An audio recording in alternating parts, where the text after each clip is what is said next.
చిట్టా నంబర్ 1 మనం పోతే మీకు 3 ఫోటోగ్రాఫ్లు పెట్టినా. బెంగాల్ వైలెన్స్ జరుగుతున్న తరుణంలో మీకు పెట్టిన. ఇలా మమతా బెనర్జీ పేరు మనము మమతా అందామా లేకపోతే మాతం అందామా అన్నది ఒక పెద్ద చర్చనీయాంశమైంది.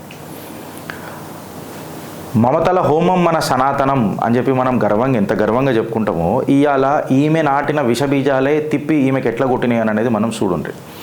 జరసేపు మనం మమతా బెనర్జీని పక్కకు పెట్టి ఈమె ఏం చేసిందో అన్నది మనం పక్కకు పెడితే, ఈ మనిషి, ఈ ఫ్రేమ్లో ఉన్న మనిషి మనకి ఇవాళ చాలా ఇంపార్టెంట్.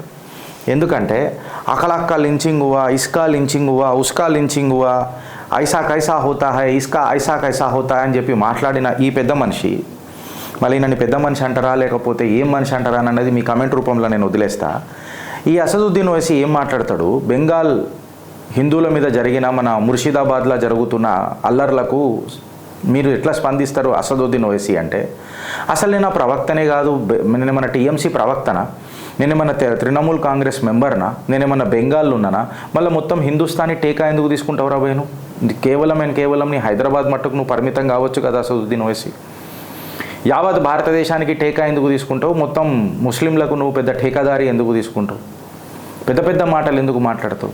ఆర్టికల్ 14, 16, 25, 26, 28 ఏదో మాట్లాడతావు, సగం నిజాలు మాట్లాడతావు.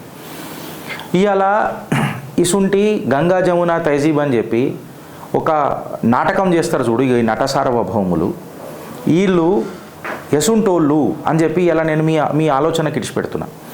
ఇంకొక క్వశ్చన్ ఏమైనా ఇస్తున్నానంటే, వీళ్ళు ఇప్పుడు మనోడు ఈ ఫ్రేమ్లో కూర్చున్నోడు బయటోడు ఉండొచ్చు, మనోడు కాకపోతే మనోళ్ళ దాంట్లో కూడా ఎంతమంది నట సార్వభౌములు ఉన్నారు అని చెప్పి ఇలా మనం ఆలోచించాలి. ఈ విషయం ఇలా ఖచ్చితంగా చర్చనీయాంశం కావాలా? ఎందుకు కావాలా అని అంటే, ఒక దిక్కేమో దేశ్ ఉపయోగి యోగి ఆదిత్యనాథ్ ఈ టాపిక్ మీద గట్టిగా స్పందిస్తాడు, చాలా గంభీరంగా స్పందిస్తాడు, ఏం జరుగుతుందో ఆయన లెక్కలు తీసి మరి చూపిస్తాడు. కాకపోతే ఇక్కడ వీళ్ళు మేము టీఎంసీలో లేనేలేము, మేము ప్రభుత్వంలో లేనేలేము అని మాట్లాడతారు. ఇప్పుడు ఒకటి మనం ఆలోచించి చూడాలని అంటే మీకు అర్థం కావాల్సిన విషయం ఏంటంటే, వక్ఫ్ అనేది ఒక బహానా ఉండే వీళ్ళకు. ఇవాళ అల్లర్లు మనం ముర్షిదాబాద్లో ఏదైతే అల్లర్లు చూస్తున్నాం కదా, బెంగాల్లో హిందువుల మీద కోత జరుగుతున్నది, ఎగ్జాడస్ ఆఫ్ హిందూస్ జరుగుతున్నది అక్కడ. దీని మీద చర్చ జరగాల అంటే రోజు జరగాల, క్షణం జరగాల, అనుక్షణం జరగాల. మళ్ళీ ఒక కాశ్మీరీ పండితుల లెక్క మన హిందువులు అవుతారనంటే కుదరదు. మన దేశంలో అరే ఒక మాతృభూమిని ఇడిచిపెట్టి పోవాలనంటే ఎవరికైనా, ఇప్పుడు నన్ను కూడా హైదరాబాద్ ఇడిచిపెట్టి పోమంటే నాకు ఎంత బాధేస్తుంది. అంటే మాతృభూమిని వదిలిపెట్టి పోవాలనంటే ఆ తల్లడిల్లిన ఆత్మలకు సంఘీభావం చెప్తే అయిపోతుందా? ట్విట్టర్లో justice for Bengal Hindu violence అని చెప్పి రాస్తే అయిపోతుందా? జస్టిస్ ఫార్ బెంగాల్ అని చెప్పి రాస్తే అయిపోతుందా? ఆల్ ఐస్ ఆన్ హిందూస్ అని చెప్పి రాస్తే అయిపోతుందా? ఆల్ ఐస్ ఆన్ బెంగాల్ అని రాస్తే అయిపోతుందా? ఈ ప్రశ్నలకు ఎవరి దగ్గరనైనా సమాధానం ఉందా అని నేను అడుగుతున్నాను.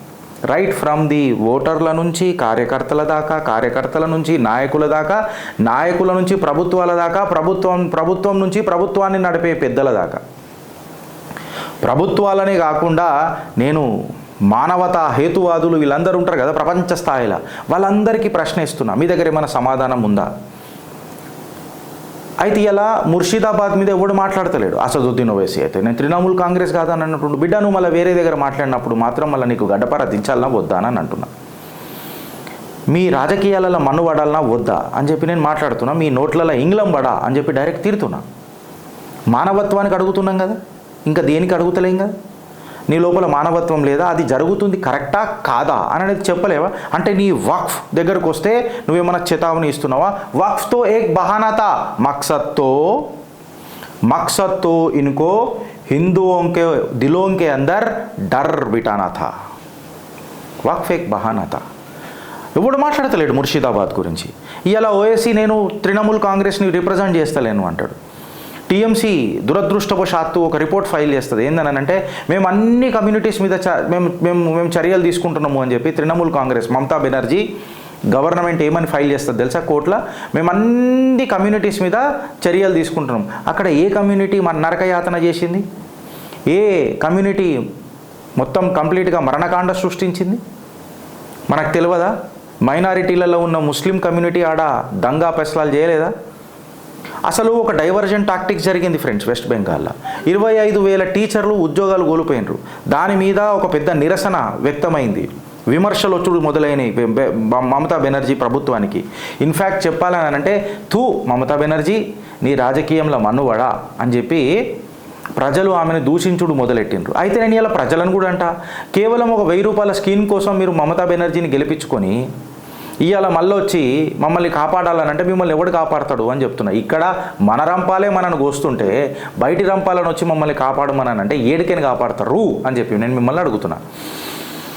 The divergent tactics of Mamata Banerjee, కనీసం 25,000 మంది టీచర్లు ఉద్యోగాలు కోల్పోతే ఏదో ఒకటి హల్చల్ చేయాలి కాబట్టి వక్ఫ్ ఇత్తనం నాటుదాము అని చెప్పి ఇత్తనం నాటిపించింది అని అంటే ఆమె నాటిన ఇత్తనంలోనే ఇవాళ ఆమె ట్రాప్ పడ్డది. ఇది సేమ్ తెలంగాణకు కూడా వర్తిస్తుంది అని అంటే మేబీ మే నాట్ బి. ఎందుకంటే ఇక్కడ కూడా 6 గ్యారంటీల పేర్ల మీద వీళ్ళు చేసిన ఏదైనా ఉన్నదానంటే ఏం లేదు, వీళ్ళది ఏం లేదు. ప్రతిసారి మనం చూస్తూనే వచ్చినాం, ఎన్నోసార్లు పేపర్లలో రేవంత్ రెడ్డి గారి పైన గంభీరమైన ఆరోపణలు వచ్చినాయి, పలు విమర్శలు కూడా వచ్చినాయి. రాజకీయ విశ్లేషకదారులు ఏమన్నారు, డైవర్జన్ టాక్టిక్స్కి పాల్పడతాడు రేవంత్ రెడ్డి. సో ఇలా కాంగ్రెస్ సర్కార్ కూడా దీన్ని ఒక అస్త్రంలేగా వాడుకుంటుందా అని అంటే కేంద్ర సర్కార్ చాలా అప్రమత్తంగా ఉండాలా. తెలంగాణ తెలుగు రాష్ట్ర ప్రజలకు కూడా రక్షక బలగాలను అప్రమత్తం ఉంచేటట్టు చేయాలి. ఎందుకంటే వెస్ట్ బెంగాల్లో జరిగింది ఇక్కడ జరగలేదని అనుకోలేము. ఆడ యోగి ఆదిత్యనాథ్ ఉన్నాక కూడా కొన్ని శోభయాత్రలు ఎట్లా జరిగినాయో చూసినాం. మన హిందూ బంధువు, మన సనాతన గుండె రామ్ గోపాల్ మిశ్రా ఛాతిల 23 బుల్లెట్లు అట్లెట్లా దిగినాయి, అసలు రివాల్వర్లు ఏడికైనా వచ్చినాయి అని చెప్పి నేను అంటున్నా. సుమారు 10,000 మంది మాబ్ ఒక దగ్గరికి ఎట్లా ఏకట్ట అయింది, స్టేట్ ఇంటెలిజెన్స్ ఏమైంది అని చెప్పి నేను మమతా బెనర్జీని అడగాలనుకుంటున్నా. కానీ ఒక డాయర్ని నేను ఏం అడగలుగుతా, ఒక ఒక ఒక ఒక ఒక పిశాచిని నేను ఏం అడగలుగుతా, రక్త పిశాచిని నేను ఏం అడగగలుగుతా.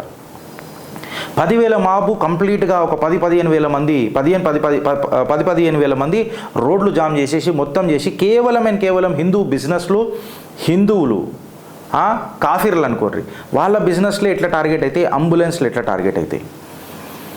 మళ్ళీ రిపోర్ట్ ఏమో అన్ని కమ్యూనిటీస్ మీద చర్య తీసుకుంటున్నాము అని అంటే వేరే కమ్యూనిటీస్ ఆడ ఏడున్నారు అని అంటున్నాను. ఇవాళ పోలీసు వాళ్ళు వాళ్ళ ప్రాణాలు కాపాడుకోనికనే వాళ్ళకి టైం సరిపోలే. ఇది పరిస్థితి బెంగాల్ పోలీసులలో. ఒక పోలీస్ ఆఫీసర్ది 11 రౌండ్ పిస్టల్ ఏదైతే ఉంటుందో చోరీ అయింది, ఇప్పటి వరకు దొరకలే. మీకు అర్థమవుతుందా అని నేను చెప్తున్నా. ఎంత గంభీరమైన సిచ్యువేషన్స్ వస్తున్నాయి అనేది మీరు అర్థం చేసుకోండి. నేను అందుకే అన్నా, ముద్దాతో కుచ్ ఓర్తా वक्फ तो एक बहाना था, मकसद तो इनका हिंदुओं के दिलों के अंदर डर बिठाना था.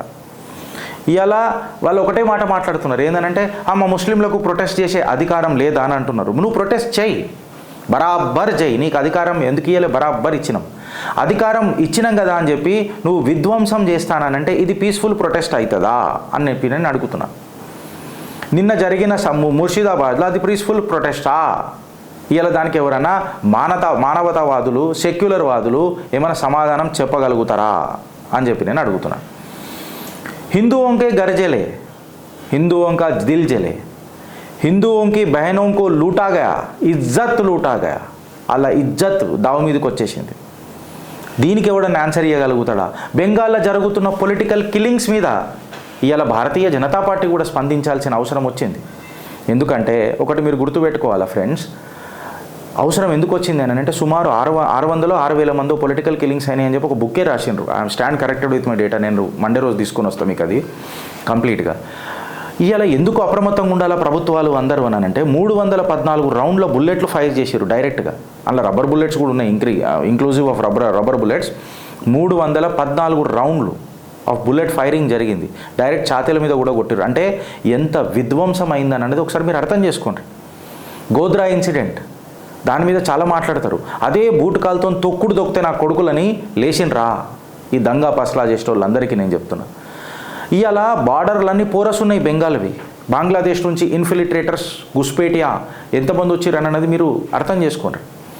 భారతీయుడైతే ఒక చట్టం అని అంటానికి ఒక విలువ ఉంటుంది, వాడు ఖచ్చితంగా అప్రమత్తంగా ఉంటాడు. అండ్ మోర్ ఓవర్ కాన్స్టిట్యూషన్ని రెస్పెక్ట్ చేసే ప్రయత్నం అన్న చేస్తాడు. ఈ గుస్పేటియాగాన్లకు దేశంలోకి వచ్చినోడికి దేశం అంటే భయం ఉంటుందా, చట్టం అంటే భయం ఉంటుందా? చట్టాన్ని చుట్టం చేసుకొని ఉందిగా మా దీది మమ్మల్ని కాపాడనీకే అని చెప్పి గడపర దించడా? ఈ గడ్డపార దించేటోళ్లకు మన దగ్గర ఏమైనా ప్రిపరేషన్ ఉన్నదా? మన ప్రిపరేషన్ ఎంతవరకు ఉన్నదిరా అని అంటే, నా గల్లీలో నువ్వెందుకు వచ్చినావు, నీ గల్లీలో నేను ఎందుకు వచ్చినావు అని చెప్పి గల్లీలలో లొల్లి చేసుకున్నట్టుకే సరిపోయింది ప్రతి ఒక్క హిందువుకి. ఇది నీకు అర్థమవుతుందా అని చెప్పి నేను మాట్లాడుతున్నాను.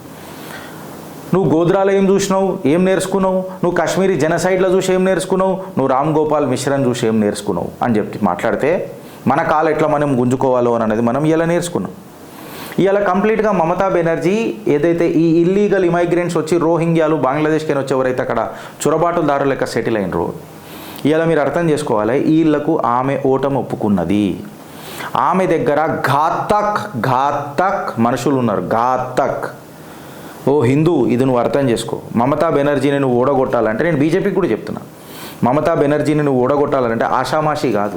సువేంద్రు అధికారి పాపం ఆడ ఎంత చేసినా ఏం కాదు. కేవలం ఐటీ సెల్ని పెట్టుకొని మనం ఇది చేసినాం అది చేసినాం అని అంటే కాదు. ఆమెకు అక్కడ గ్రౌండ్లో ఎగ్జిక్యూట్ చేసే ఘాతక్ మనుషులు ఉన్నారు. ఈ ఘాతక్ మనుషులను గడ్డపార దించి పాతాళానికి తొక్కేదాకా బెంగాల్ మన చేతులకు రాదు. మనం అదృష్టం మంచుకుండి సువేందు అధికారి ఏదైనా మిరాకిల్ చేసి, or to that matter BJP లీడర్లు ఆడేమైనా మిరాకిల్ చేసి ప్రభుత్వం తీసుకొచ్చినా బార్డర్లు పోరస్ ఉన్నాయి. బార్డర్లు మొత్తం ఏడికాడికి విచ్చలవిడిగున్నాయి. ఏడికేని ఎవడొస్తాడో నాకు అసలు గుర్తుపట్టలేము. ఆడు భారతీయుడు అయితే వాడిని కంట్రోల్ చేసే కెపాసిటీ మన దగ్గర ఉంటుంది. వాడు గుస్పేటియా, వాడు ఎవడెవడు వస్తుండో తెలియదు, ఏడికేని వస్తుండో తెలియదు, వచ్చినోడు ఏడునోడో తెలియదు, వాడి దగ్గర ఏం మారణాయుధాలు ఉన్నాయో తెలియదు. ఈ ఘటనలల్లా, ఈ సంఘటనలల్లా బీజేపీ రేపు ప్రభుత్వం ఫామ్ చేసినా బెంగాల్ శాంతియుతంగా ఉంటుందా అని చెప్పి నేను అడుగుతున్నాను. అడ్మినిస్ట్రేషనే కోఆపరేషన్ చేస్తలేదు కదా.